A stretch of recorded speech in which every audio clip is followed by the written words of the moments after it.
Hello friends, welcome to Kannan info Tamil. நம்ம இன்னைக்கு என்ன டாபிக் பார்க்க போறோம் அப்படின்னா, இந்தியா எதிரிகளோட பாலிஸ்டிக் மிசைல் தாக்குதல்ல இருந்து தன்னை தற்காத்துக் கொள்வதற்காக பாலிஸ்டிக் மிசைல் டிஃபென்ஸ் புரோகிராம் அப்படிங்கிற ஒரு திட்டத்தை 1999வது வருடத்துல இருந்து டெவலப் செய்து வந்துட்டு இருக்காங்க. இந்த வீடியோல பாலிஸ்டிக் மிசைல் டிஃபென்ஸ் புரோகிராம் அப்படின்னா என்ன, இந்த திட்டத்தின் மூலமா இந்தியா டெவலப் செய்து இருக்கக்கூடிய மிசைல் டிஃபென்ஸ் சிஸ்டங்கள் என்னென்ன, இந்த சிஸ்டங்களை கொண்டு இந்தியா தன்னோட வான் பரப்பை எப்படி பாதுகாக்க முடியும், இந்தியாவால் ஒரு பாலிஸ்டிக் மிசைல் தாக்குதலை தடுத்து நிறுத்த முடியுமா அப்படிங்கறத பத்தி நம்ம டீடைலா இந்த வீடியோல பார்க்கலாம். நீங்க இப்பதான் நம்ம சேனலுக்கு ஃபர்ஸ்ட் டைம் வர்றீங்க அப்படின்னா நம்ம சேனலை சப்ஸ்கிரைப் பண்ணிக்கங்க. அப்படியே அந்த பெல் நோட்டிபிகேஷனை கிளிக் பண்ணி ஆல்ங்கிற ஆப்ஷனை எனேபிள் பண்ணிக்கங்க.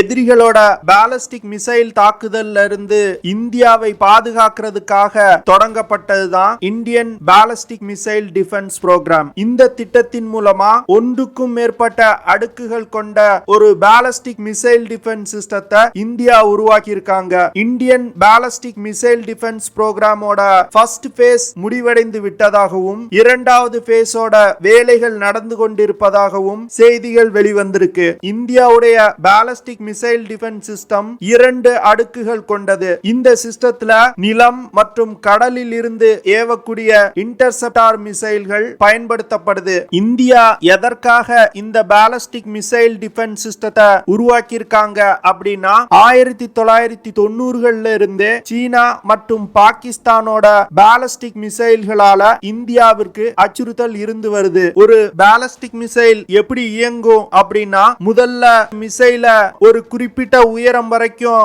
எடுத்து செல்வதற்கு ராக்கெட் மோட்டார்கள் பயன்படுத்தப்படும். பிறகு அந்த உயரத்திலிருந்து புவியீர்ப்பு விசையை பயன்படுத்தி அதிகமான வேகத்துல இலக்கை சென்று தாக்கும். அதனால இந்த மிசைல்களை இன்டர்செப்ட் செய்வது மிகவும் கடினம். பாகிஸ்தான் சீனாவிடமிருந்து M11 மிசைல்களை அதிக எண்ணிக்கையில வாங்கி டிப்ளாய் செஞ்சிருக்காங்க. அது மட்டும் இல்லாம சீனா மற்றும் பாகிஸ்தான் இந்த 2 நாடுகளுமே அணு ஆயுத திறன் கொண்ட நாடுகள். இந்தியா இந்த நாடுகளோட பாலிஸ்டிக் மிசைல் தாக்குதலை தடுப்பதற்கு பலவிதமான முயற்சிகளை பண்ணி வர்றாங்க.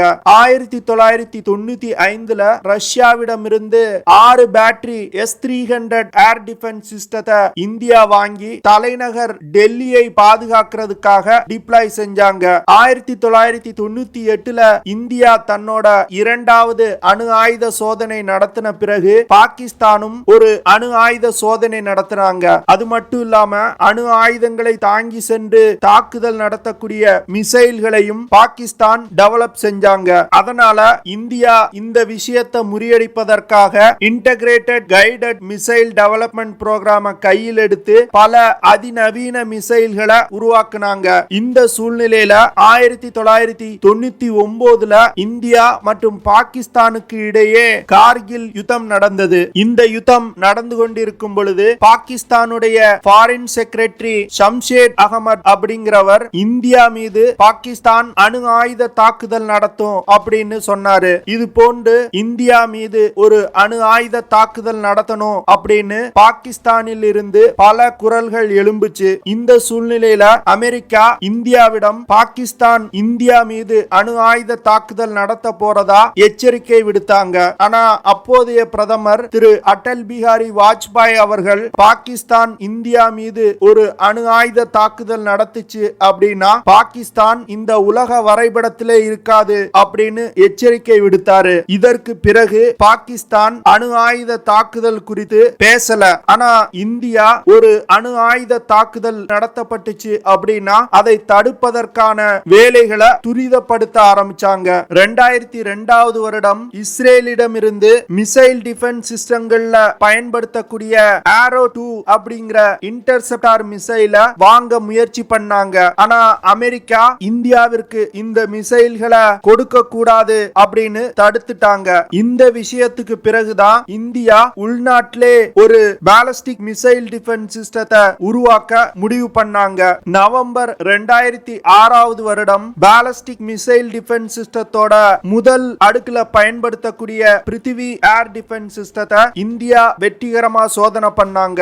அதற்கு பிறகு பாலிஸ்டிக் பாலிஸ்டிக் மிசைல் டிஃபென்ஸ் சிஸ்டத்தோட இரண்டாவது அடுக்குல பயன்படுத்தக்கூடிய அட்வான்ஸ் ஏர் டிஃபென்ஸ் சிஸ்டத்தை டிசம்பர் 2007 வருடம் இந்தியா வெற்றிகரமா சோதனை பண்ணாங்க. இதன் மூலமா அமெரிக்கா, ரஷ்யா மற்றும் இஸ்ரேல் இந்த 3 நாடுகளுக்கு பிறகு பாலிஸ்டிக் மிசைல் டிஃபென்ஸ் சிஸ்டத்தை வெற்றிகரமா உருவாக்குன 4வது நாடு அப்படிங்கிற பெருமையை இந்தியா பெற்றது. இந்தியாவுடைய பாலிஸ்டிக் மிசைல் டிஃபென்ஸ் சிஸ்டம் வெற்றிகரமா சோதிக்கப்பட்டாலும் அதை இன்னும் கமிஷன் செய்யல அப்படின்னு சொல்லப்படுது. சில டிஃபென்ஸ் எக்ஸ்பர்ட்ஸ் என்ன சொல்றாங்க அப்படின்னா, இந்தியா தன்னோட பாலிஸ்டிக் மிசைல் டிஃபென்ஸ் சிஸ்டத்தை டிப்ளாய் செஞ்சதை அபிஷியலா அனௌன்ஸ் பண்ணாம இருக்காங்க அப்படின்னு சொல்றாங்க. இந்தியாவுடைய பாலிஸ்டிக் மிசைல் டிஃபென்ஸ் சிஸ்டத்தை உருவாக்குறதுக்கு கிட்டத்தட்ட 40க்கும் மேற்பட்ட நிறுவனங்கள் இணைந்து பணியாற்றி இருக்கு அப்படின்னு சொல்றாங்க. குறிப்பா சொல்லணும் அப்படின்னா ordnance factory board, Bharat electrical limited, Bharat dynamics limited, research centre Imarat, DRDO, high energy material research laboratory போன்ற பல நிறுவனங்கள் வேலை செஞ்சிருக்காங்க. இந்தியாவுடைய பாலிஸ்டிக் மிசைல் டிஃபென்ஸ் சிஸ்டம் 2 அடுக்குகள் கொண்டது அப்படின்னு சொல்லியிருந்தோம். அதுல முதல் அடுக்கு பிருத்திவி ஏர் டிஃபென்ஸ் சிஸ்டம், ஷார்ட்டா PAD அப்படின்னு சொல்லுவாங்க. இரண்டாவது அடுக்கு advance air defence system, AAD அப்படின்னு ஷார்ட்டா சொல்லுவாங்க. இந்த 2 சிஸ்டங்களும் ஒருங்கிணைந்து செயல்படக்கூடியதுதான் இந்தியாவுடைய பாலிஸ்டிக் மிசைல் டிஃபென்ஸ் சிஸ்டம். பிருத்திவி மிசைல் டிஃபென்ஸ் சிஸ்டத்துல பாலிஸ்டிக் மிசைல்களை இன்டர்செப்ட் செய்வதற்கு பிருத்திவி மிசைல்கள் பயன்படுத்தப்படுது. இந்த பிருத்திவி மிசைல்கள்ல 40 கிலோகிராம் ப்ரீ பிராக்மெண்ட் வார்ஹெட்களை சுமந்து சென்று எதிரிகளோட மிசைல்களை இடைமறித்து தாக்குதல் நடத்த முடியும். இந்த மிசைல்கள் 2 ஸ்டேஜ் கொண்ட மிசைல்கள். முதல் ஸ்டேஜ்ல திரவ எரிபொருள் பயன்படுத்தப்படுது, இரண்டாவது ஸ்டேஜ்ல திட எரிபொருள் பயன்படுத்தப்படுது. இந்த பிருத்திவி ஏர் டிஃபென்ஸ் சிஸ்டம் மூலமா 3000 கிலோமீட்டர் ரேஞ்ச் கொண்ட பாலிஸ்டிக் மிசைல்களை தாக்கி அழிக்க முடியும். இந்த மிசைல்கள்னால 80 கிலோமீட்டர் உயரத்தில் இருக்கக்கூடிய பாலிஸ்டிக் மிசைல்களை தாக்கி அழிக்க முடியும். பிருத்திவி மிசைல் மாக் 5 அப்படிங்கிற வேகத்துல பறந்து சென்று இலக்கை தாக்கக்கூடியது. அதாவது 6100 கிலோமீட்டர் பெர் ஹார் வேகத்துல பறந்து சென்று இலக்கை தாக்கும். அடுத்து இந்தியாவுடைய பாலிஸ்டிக் மிசைல் டிஃபென்ஸ் சிஸ்டத்தோட இரண்டாவது layer advance air defence system. இந்த சிஸ்டத்துல 1200 கிலோகிராம் எடை கொண்ட மிசைல்கள் பயன்படுத்தப்படுது. இந்த மிசைல்கள்ல 80 கிலோகிராம் ப்ரீ பிராக்மெண்ட் வார்ஹெட்களை சுமந்து சென்று எதிரிகளோட மிசைல்களை இடைமறித்து தாக்குதல் நடத்தும். இந்த மிசைல் திட எரிபொருளை பயன்படுத்தக்கூடிய ஒரு சிங்கிள் ஸ்டேஜ் மிசைல். இந்த மிசைல்னால 200 கிலோமீட்டர் தாக்குதல் வரம்பு கொண்ட பாலிஸ்டிக் மிசைல்களை தாக்கி அழிக்க முடியும். இந்த மிசைல்கள்னால 40 கிலோமீட்டர் உயரத்தில் உள்ள பாலிஸ்டிக் மிசைல்களை இடைமறிக்க முடியும். இந்த சிஸ்டத்துல பயன்படுத்தக்கூடிய மிசைல்கள் மாக் 5 அப்படிங்கிற வேகத்துல டிராவல் செய்யக்கூடியது. இந்த அட்வான்ஸ் ஏர் டிஃபென்ஸ் சிஸ்டம் குறைவான தூரத்தில் இருந்து வரக்கூடிய பாலிஸ்டிக் மிசைல்களை இடைமறிப்பதற்கு பயன்படுத்தப்படுது. Indian ballistic missile defence புரோகிராமோட